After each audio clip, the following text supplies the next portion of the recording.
এই পৃথিবীতে মা বাবার থেকে কেউ আপন হইতে পারে না।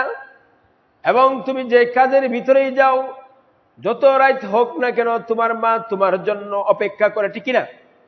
তোমার মা তোমার জন্য অপেক্ষা করে। আমার সন্তান কেন এখন আসে না? মা দরজার সামনে বসে থাকে সন্তানের জন্য। ও যুবক, وبالوالدين إحسانا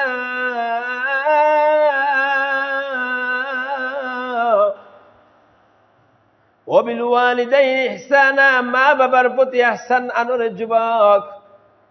মা বাবার প্রতি যখন ইহসান আনবা, অবশ্যই তোমার কামিয়াব হয়ে যাইবা। আর এই পৃথিবীতে বলছিলাম মা বাবার থেকে কেউ আপন হইতে পারে না।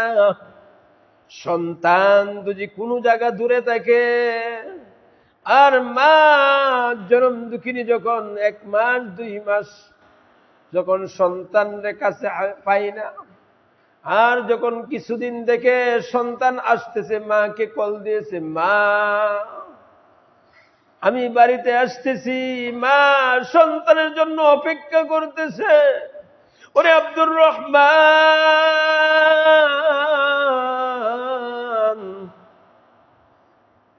আমার বাড়িতে সন্তান অনেক দিন পরে আসতেছে। তার বাবার সাথে বলতেছে স্ত্রী যে আব্দুর রহমান বাড়িতে আসতেছে, তুমি অপেক্ষা করো, তুমি যাও না, আসতেছে। আর আব্দুর রহমানের জন্য সেইভাবে যখন অপেক্ষা করতেছে, কিছুক্ষণ পরে মা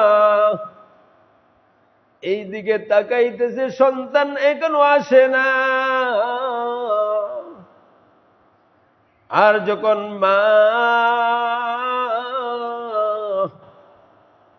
সন্তানের জন্য অপেক্ষা, আর সেই অপেক্ষা করতেছে, ও যুবক, মা থেকে কেউ আপন হইতে পারে না, পারে না।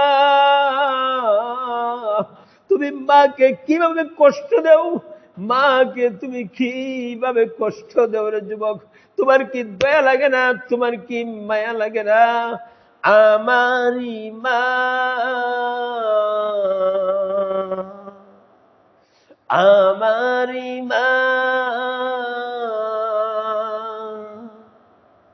মা জননী আমারি সুখের ঠিকানা, কিনা? আমারি মা, মা জননী আমারি সুখের ঠিকানা। আর যখন তার মা আব্দুর রহমানের জন্য অপেক্ষা করতেছে, আর সন্তান আসে না, দেখতেছে কিছুক্ষণ পরে সন্তানকে ফোন দিয়ে দিচ্ছে, মোবাইল দেয়া, আর কথা বলতেছে, তোমার সন্তান নাই দুনিয়ার জমিনে। সন্তান যখন শুনছে দুনিয়ার জমিনে নাই, জনম দুঃখিনী মা কান্দে, বাবা কান্দে যে আমার সন্তান আজকে দুনিয়ার জমিনে নাই, আমি সন্তানের জন্য অপেক্ষা করতেছি। ও যুবক, তুমি তোমার মা বাবাকে যখন তুমি সম্মান করবা, তোমার মা বাবাকে যখন তুমি খেজমত করবা, অবশ্যই তুমি কামিয়াব হইতে পারবা, অবশ্যই তোমার কোনো চিন্তার কারণ নাই।